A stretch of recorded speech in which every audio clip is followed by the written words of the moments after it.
បាទជំរាបសួរបងប្អូនទាំងអស់គ្នាការវីដេអូមុនខ្ញុំបានបង្ហាញអំពីរបៀបភ្ជាប់ Wi-Fi ពីម៉ាស៊ីន print ទៅrouter ដើម្បីយើង print ពីទូរស័ព្ទទៅម៉ាស៊ីន print តាមរយៈ router Wi-Fi ឥឡូវវីដេអូនេះខ្ញុំបង្ហាញអំពីរបៀបភ្ជាប់ទូរស័ព្ទទៅ router Wi-Fi និងរបៀបដំឡើង app ដែលយើង print ពីទូរស័ព្ទទៅប្រភេទម៉ាស៊ីន option បាទហើយនឹងវិធីប្រើប្រាស់ក្នុងការ print បាទក៏ដូចជា scan ហើយសូមបញ្ជាក់ផងដែរថាapp សម្រាប់ print ទៅម៉ាស៊ីន option នេះគឺបានគ្រប់ model ម៉ាស៊ីន print option ដែលវាមានមុខងារ Wi-Fi មិនថាស៊េរីទាបឬក៏ស៊េរីខ្ពស់យើងអាចធ្វើតាមនឹងដូចគ្នាបានទាំងអស់បាទឥឡូវបងប្អូនតាមដានក្នុងការអនុវត្តទាំងអស់គ្នាបាទសូមអរគុណបាទឥឡូវមិញបន្ទាប់ពីយើងភ្ជាប់សិន print ទៅ Wi-Fi router ហើយឥឡូវយើងចូលដល់យើងភ្ជាប់ Wi-Fi ទូរស័ព្ទបាទទៅ router បាទមានន័យថាយើងភ្ជាប់ Wi-Fi បាទ router អញ្ចឹងយើងចូលធម្មតា យើងនៅខាងលើនេះមាន Wi-Fi ហ្នឹងគឺដោយសារខ្ញុំភ្ជាប់រួចហើយណាអញ្ចឹងការភ្ជាប់ Wi-Fi ហ្នឹងបាទយើងមិនពិបាកទេតែសិតតែយើងអាចភ្ជាប់បានអញ្ចឹងយើងអាចចុចទៅលើ Wi-Fi អញ្ចឹងទៅវាមាន list ដូចគ្នាហ្នឹងកន្លែងហ្នឹង list Wi-Fi ផ្សេងៗដែលនៅក្នុងតំបន់ហ្នឹងវាអាចភ្ជាប់បានយើងគ្រាន់តែចុចទៅលើឈ្មោះ Wi-Fi វាយលេខកូដចូលទៅជាការស្រេចបាទអញ្ចឹងការភ្ជាប់ Wi-Fi ទៅ router ហ្នឹងគឺងាយស្រួលទេប៉ុន្តែចំណុចសំខាន់គឺយើងត្រូវទៅឡើងapp បាទសម្រាប់ដែលយើង print ពីទូរស័ព្ទទៅម៉ាស៊ីន print ហ្នឹងបាទហើយសូមបញ្ជាក់ថាការដែលយើង print បានពីទូរស័ព្ទទៅម៉ាស៊ីន print នេះតាមរយៈ Wi-Fi router ហ្នឹងវាទាស់តែម៉ាស៊ីន print និងទូរស័ព្ទហ្នឹងភ្ជាប់ទៅ Wi-Fi router តែមួយបើសិនជាយើងភ្ជាប់ Wi-Fi router ផ្សេងគ្នាអាហ្នឹងវាមិនអាចធ្វើការស្គាល់គ្នាបានទេវាអត់អាចចាប់តំណែងគ្នាបានទេមានន័យថា Wi-Fi router ហ្នឹងវាជាប្រភេទ wireless connection មួយភ្ជាប់តំណែងតាមរយៈគេហៅថាradio wave បាទនឹងពាក្យបច្ចេកទេសគេគឺ radio wave នឹងមានន័យថារលកខ្យល់បាទរលកខ្យល់វាបញ្ជូនប្រេកង់តាមរយៈរលកខ្យល់អាហ្នឹងមានន័យថាវាអត់ត្រូវការខ្សែភ្ជាប់ទេបាទពាក់ព័ន្ធទៅនឹងការបញ្ជូនទិន្នន័យតាម wireless connection នេះគឺវាផ្ដល់គុណភាពបាន80ទៅ90%បើប្រៀបធៀបទៅនឹងការភ្ជាប់ខ្សែផ្ទាល់វាអត់smooth ឬក៏លឿនដូចដែលយើងភ្ជាប់ខ្សែផ្ទាល់ទេប៉ុន្តែវាអាចធ្វើឲ្យយើងមានភាពងាយស្រួលវាអត់ប្រើខ្សែរញ៉េរញ៉ៃបាទអញ្ចឹងយើងធ្វើការ print យើងគ្រាន់តែបើក laptop ឬក៏ទូរស័ព្ទយើងចុច print បាទបើក Wi-Fi ទៅគឺវានឹង print ឲ្យបាទអញ្ចឹងសម្រាប់ Android ឬក៏សម្រាប់App Store អីបាទយើង Apple យើងអាចប្រើ Android គឺយើងប្រើ Play Store ដល់ Apple យើងប្រើ App Store យើងចូលទៅ download app របស់វានេះចូលលើ Play Store នេះមក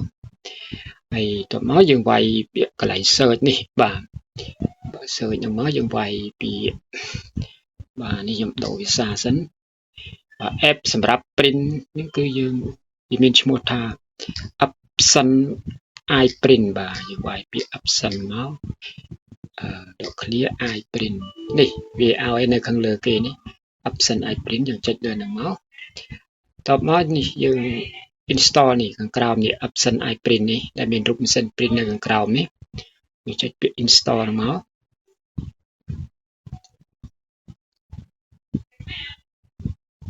បាទយើងរងចាំវាបន្តិចនេះវាកំពុងតែ download បាទអានេះមានភាពងាយស្រួលដែរជួនកាលវា ឯកសារដែលយើងនៅក្នុងទូរស័ព្ទស្រាប់យើងបាច់ចូលនៅក្នុងកុំព្យូទ័រទៀតយើង print បានដូចគ្នាដូចជានៅក្នុង Telegram ឬក៏រូបភាពបាទឥឡូវហើយបាទយើងហើយយើងយកពាក្យ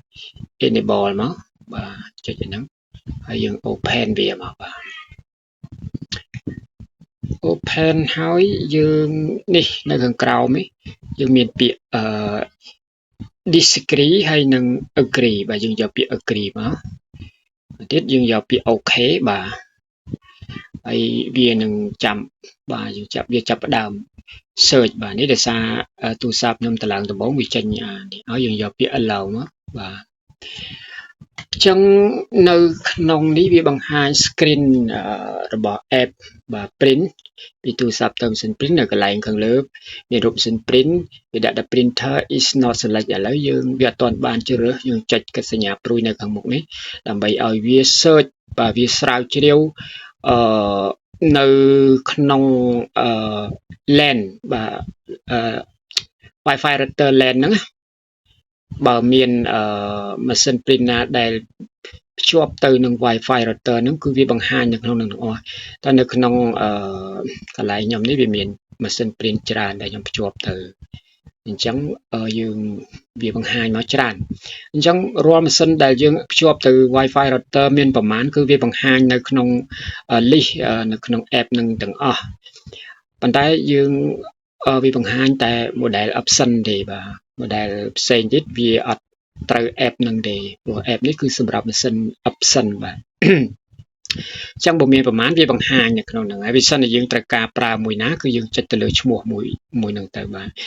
ម៉ាស៊ីន print របស់យើងដែលយើងត្រូវបង្ហាញហ្នឹងគឺខាងក្រោមគេគឺ PX 1700F បាទអញ្ចឹងយើងចុចអាហ្នឹងមកបាទយើងចុចអញ្ចឹង Wi-Fi router វានឹងបោះទិន្នន័យដែលបានភ្ជាប់មកអូខេយើងចុចសាកម្ដងទៀតមកបាទឥឡូវវាភ្ជាប់ហើយបាទវាភ្ជាប់ហើយវាបង្ហាញបាទពណ៌ទឹកថ្នាំភាគរយរបស់វាណា black magenta yellow cyan អីហ្នឹងបាទអញ្ចឹងក្រោយពីយើងភ្ជាប់ហើយយើងអាចធ្វើការ print បានហើយយើងថយក្រោយបាទយើងថយក្រោយមកបាទយើងថយក្រោយ communication error ហ្នឹងអត់បញ្ហាទេដោយសារតែវាអាចមកពីបញ្ហា Wi-Fi វានៅឆ្ងាយដោយសារនៅខ្ញុំធ្វើនេះគឺវានៅឆ្ងាយហើយនៅក្នុងបន្ទប់កញ្ចក់ទៀតអញ្ចឹងវាអាចខ្សោយក្នុងការបញ្ជូនទិន្នន័យពី router Wi-Fi មកទូរស័ព្ទក៏ដូចជាម៉ាស៊ីន print ការ print តាមរយៈ Wi-Fi router នេះគឺមានន័យថានៅក្នុងដែនរបស់ Wi-Fi ដែលអាចចាប់បានវាមិនថាចាំបាច់នៅចិត្តម៉ាស៊ីន print និងទូរស័ព្ទទេទោះយើងនៅឆ្ងាយពីគ្នាក៏ដោយប៉ុន្តែឲ្យតែទូរស័ព្ទយើងចាប់បាន Wi-Fi ចាប់បានម៉ាស៊ីន print អញ្ចឹងយើងអាច print វាពីចម្ងាយបានបាទ10-20 ម៉ែត្រឬក៏លើសពីហ្នឹងវាអាស្រ័យទៅលើrouter Wi-Fi ហ្នឹងវាមានកម្លាំងបាទផ្ដល់ការទំនាក់ទំនងដល់បាន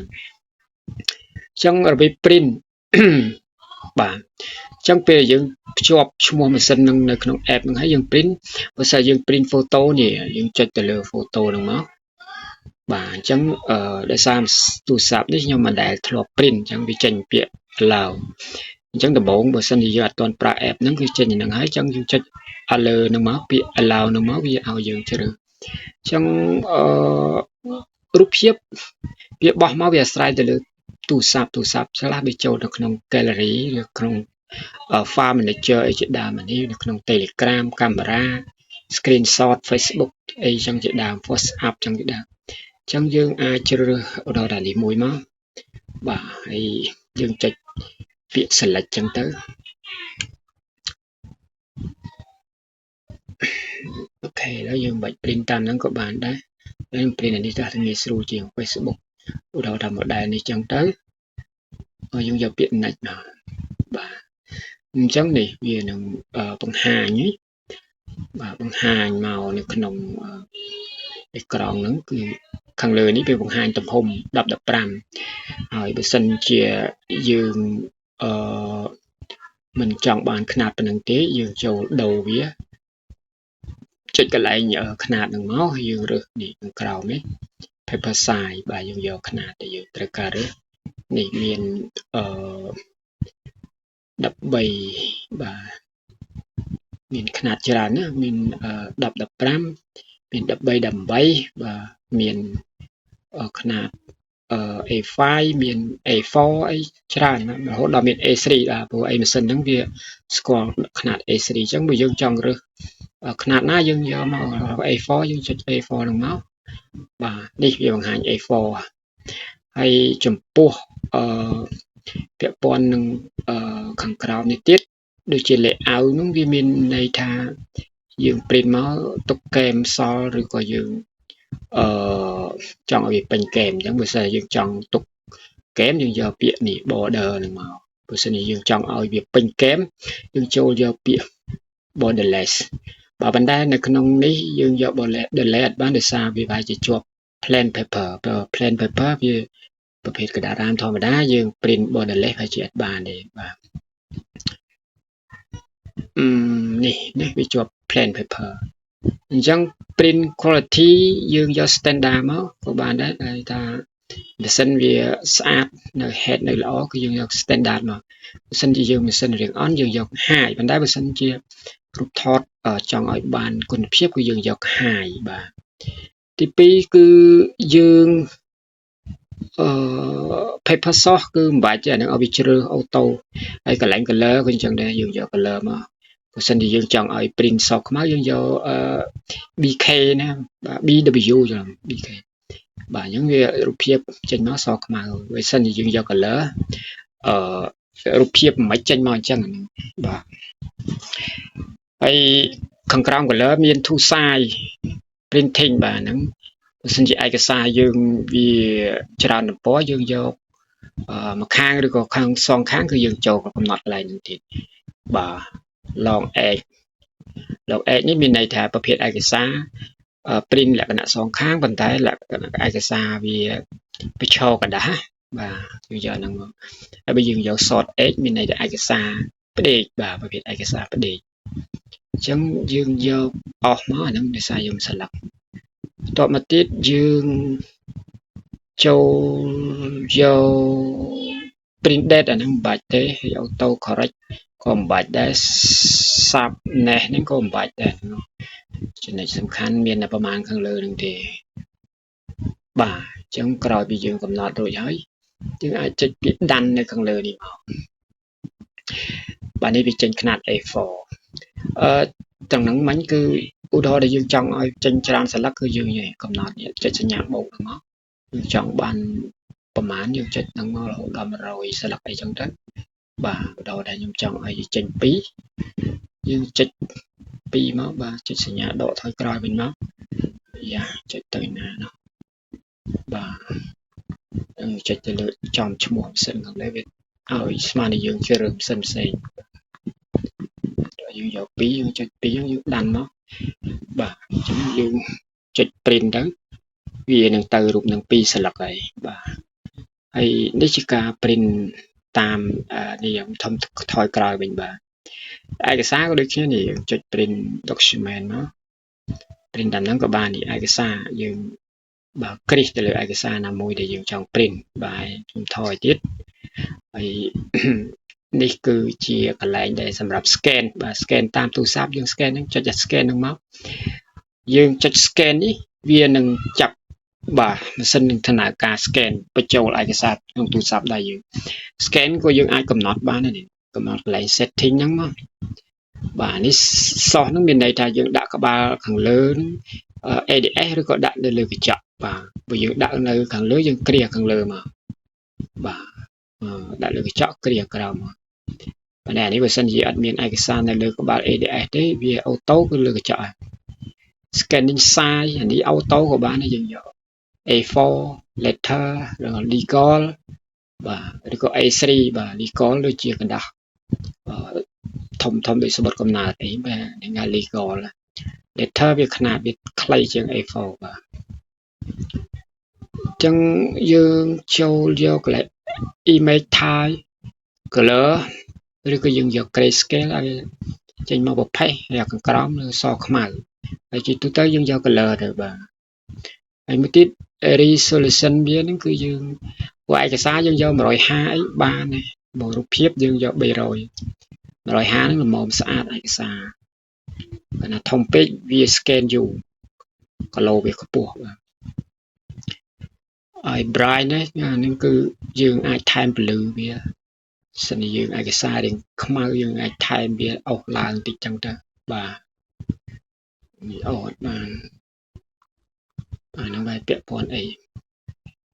comma បាទអាហ្នឹងមិនបាច់គេយើងយកតែ 1.8 អាហ្នឹងវាមាន0អាហ្នឹងកាលណាយើងយកខ្ពស់វាមានពន្លឺច្បាស់ខ្លាំង color វារៀងដិតល្អកាលណាខ្សោយរៀងភ្លឺបាទកាលណាយើងយកលេខតូចវារៀងកម្ៅយើងយកលេខធំរៀងភ្លឺច្បាស់ល្អនេះយក 1.8 អញ្ចឹងយើងអាចចុចដានយើងអាច scan បានចុច scan ក្រោមទៅវានឹងបញ្ជូនទិន្នន័យពីម៉ាស៊ីន print មកទូរស័ព្ទតាមរយៈ Wi-Fi router ហ្នឹងឯងហើយមួយទៀត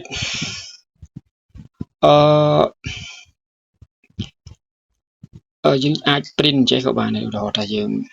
មានឯកសារស្រាប់នៅក្នុងទូរស័ព្ទដៃឬក្នុង Telegram អីជាដើមណាចឹងឧទាហរណ៍ថាយើងយករូបភាពចុះនេះកន្លែង all gallery នេះហើយយើងយករូបភាពមួយមកណារូបភាពណាឧទាហរណ៍ថានេះTelegram screenshot Facebook camera យើងរក folder camera ដល់ខ្ញុំយករូបភាពមួយណា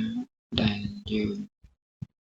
ឧទាហរណ៍ថានេះមួយចុះបាទខ្ញុំចង់ print រូបភាពហ្នឹងតែខ្ញុំអត់ចូលក្នុងកម្មវិធីទេ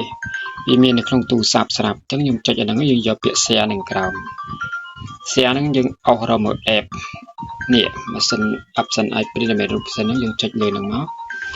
បាទយើង print តាមហ្នឹងក៏បានហើយវានឹងចូល app ហ្នឹងដូចគ្នាហើយយើងអាចកំណត់អីនៅខាងលើហ្នឹងធម្មតាដូចគ្នាដូចខាងមុនមិញហ្នឹងណាហើយដូចជាឯកសារនៅក្នុង Telegram អីបាទក្នុង Telegram យើងចូលក្នុង Telegram បាទឥឡូវឧទាហរណ៍ថានេះខាងបាទបងស្មីនក៏រៀបមិញនេះខ្ញុំ print ឯកសារគាត់នៅខាងលើនេះ report scan សនីគេបាទមកឯកសារជា PDF នៅខាងមុខមានចុច3ហ្នឹងយើងចុចអាហ្នឹងមកហើយយើងយកពាក្យ share ដែរមក share យើងរកមើល app ម៉ាស៊ីន print ហ្នឹងនៅខាងក្រោមនេះឆ្វេងហ្នឹង option iPrint ហ្នឹងបាទចុចលើហ្នឹងមកគឺវាចូលដល់ក្នុង app ហ្នឹង print ឲ្យហើយនៅក្នុងនេះមាន66ទំព័រនេះបាទ66ទំព័រណាអញ្ចឹងយើងចង់ print មួយខាងឬក៏សងខាងអីគឺយើង print ទៅចុច print ទៅអាហ្នឹងទៅមួយខាងអត់ទាន់កំណត់អីយើងចុចទៅមួយខាងបើសិនយើងចង់កំណត់យើងចុចទៅលើ setting ខាងលើនេះឲ្យសងខាងយើងយកកន្លែងmedia print size print quality paper size នេះនឹងក្រៅគេធូរសាយយើងយក long edge មកដោយសារឯកសាររបស់គាត់វាលក្ខណៈប្រឈមបាទហើយយើងចុចដានអាហ្នឹងយើងទៅសងខាងបើសិនជាយើងអត់ទេយើងចង់ print មួយខាងកន្លែងហ្នឹងយើងយក off មកវិញមកបាទហើយយើងថយក្រោយមកហើយយើងយកប្រហែលច្បាប់ឧទាហរណ៍2ច្បាប់អញ្ចឹងអាហ្នឹងវាចេញមក66ទំព័រហ្នឹង2ដង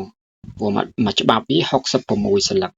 ដល់2ច្បាប់វាចេញ2ដង66 2ដងបាទហ្នឹងជាការបង្ហាញមួយមិនលំអិតពេកទេដោយសារអាចវែងបើសិនជាយើងធ្វើការបញ្យល់ក្បោះក្បាយជាងនេះអញ្ចឹងកុំឲ្យបងប្អូនមើលយូរខ្ញុំសូមបញ្ចប់ប៉ុណ្ណឹងប៉ុន្តែបើសិនជាចង់ប្រើការវិធីនៃការ print តាមហ្នឹងទូរស័ព្ទហ្នឹងគឺយើងប្រើរបៀបលក្ខណៈអញ្ចឹងហើយបើសិនជាកាន់តែច្បាស់យើងអាចមានពេលយើងមើលស្រាវជ្រាវលើfunction មួយចំនួននៅក្នុង app ហ្នឹងសាកល្បងដែរហើយសូមបញ្ជាក់ថា app នេះគ្រប់ model option បាទដែលសេរីរៀងទាបឬក៏ខ្ពស់ក៏ដោយដែលវាមានមុខងារ Wi-Fi យើងអាចភ្ជាប់ print បានហើយ app ហ្នឹងតែមួយទេប៉ុន្តែវាអាចខុស function ម៉ាស៊ីន print ខ្លះ ជួនកាលខ្លះវាអត់មានសងខាងបាទជួនកាលខ្លះវាមានຂະຫນាតតែ A4 អីចឹងណាបាទវាអាចខុសគ្នាបន្តិចតួចបាទអញ្ចឹងសូមអរគុណបាទសូមជម្រាបលា